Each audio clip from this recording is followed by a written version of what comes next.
These thriller books live in my head rent-free. They need to start paying rent as much as they be in my head. Then She Was Gone by Lisa Jewell. This one is actually the first book I read as an adult that got me back into reading, so it holds such a special place in my heart. This one was so dark and so good, and I loved it. Do I think it's for everyone? No, because it could be a little bit hard to read. I would say check your trigger warnings, but this one was very good.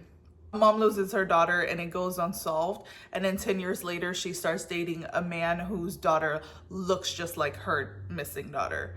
It was a very good book, and this is what made me absolutely love Lisa Jewell, and she became an autobiography for me instantly. The Only One Left by Riley Sager. This book was the twist that keeps on twisting. It was just so freaking good. I enjoyed this so much. It's a shame how much I enjoyed this. It really is. I think about this one so much. This one is my favorite Riley Sager book, and it was just phenomenal. Phenomenal. Follows a caregiver who goes on suspension for a questionable death. She comes back and she then gets sent to a house on a hill to take care of a woman who has allegedly murdered her entire family, and she's not speaking. And boy, I just can't even describe it without telling you what this book is about. But there was so many fucking twists in it. My curse is so much. There was so many twists in here. I never knew where it was going, but it didn't feel like it was doing too much for me, and I absolutely loved it. So it forever lives in my head, forever. Razor Blade Tears by S.A. Cosby. Now this one was really good as well. This is definition of fuck around and find out. Because two dads, one black, one white, their son was married. So it was an interracial gay couple. They both get killed.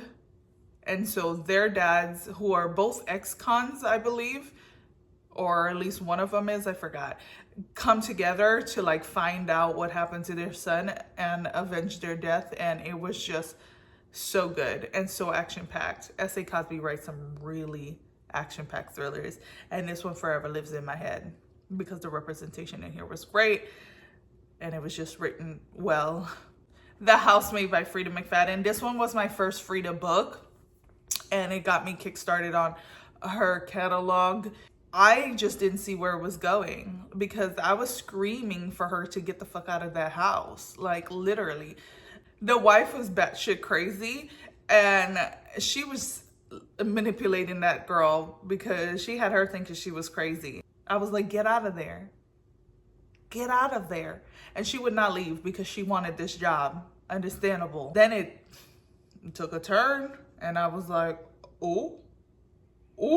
I love this book. It also holds a special place in my heart. It really does. Now this one lives in my head rent-free because this was like very dark. Very dark. I mean, it was so dark that I felt like it was repetitive because I'm like, I think we got it. We got how traumatizing that this is. Two sisters who are estranged come together to find what happened to their missing sister. And sometimes it's better not knowing. It's just better not knowing. It's so dark, but it was written so good. So good. I just don't think everyone should read this book, but it was very good. Just very dark. So that's why it lives in my head rent-free.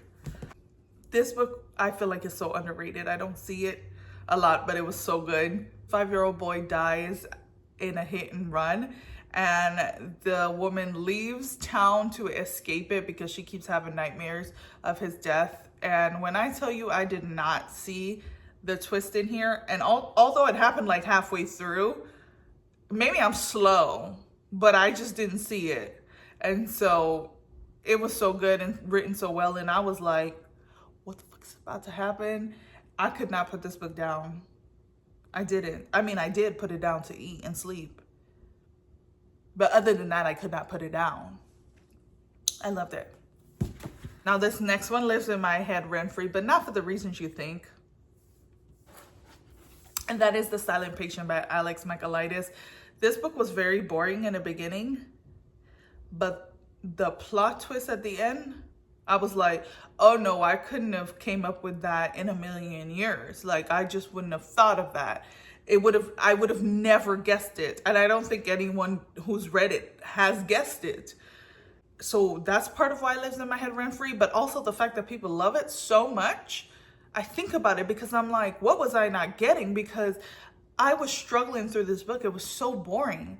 And this was at a time where I did not DNF books. Like, I just couldn't DNF it. And so that's why I kept on trucking. But if it would have caught me now, I don't think I would finish it. And for that, it stays in my head because I'm like, why were y'all so intrigued by this book? No judgment. I just genuinely don't know because it was very slow and boring. Again, the twist at the end kind of made up for it, but if I read it now as me who is okay with DNF in a book, I wouldn't have finished it. So I'm glad I read it then. But yeah, it wasn't that great, but it stays in my head for all the reasons that I just said. Another one that lives in my head rent-free is also by Lisa Jewell, and that is None of This Is True. That book was funny to me. And I like humor that is like subtle, like when it's not intended to be a comedy, but it's funny. That is my favorite kind of humor. And that book had me cackling.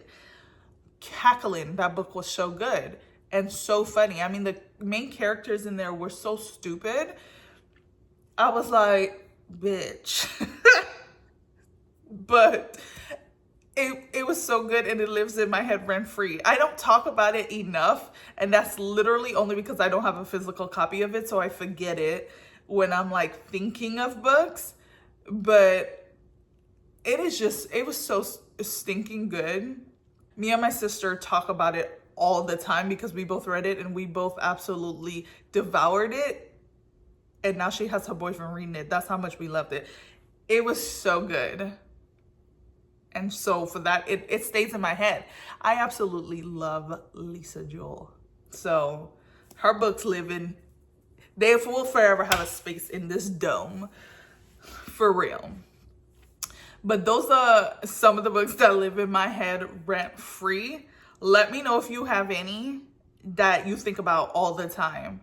Because a book that makes me think about it over and over and over and over and over is a freaking good book, in my opinion. It's just a dang good book. I don't know why I curse so much in this video.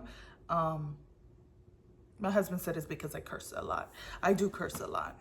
I do. And I think I censor myself a lot. And I guess I'm not right now. Oh well. But anyway, as always, happy reading. Thanks for watching. Love you guys.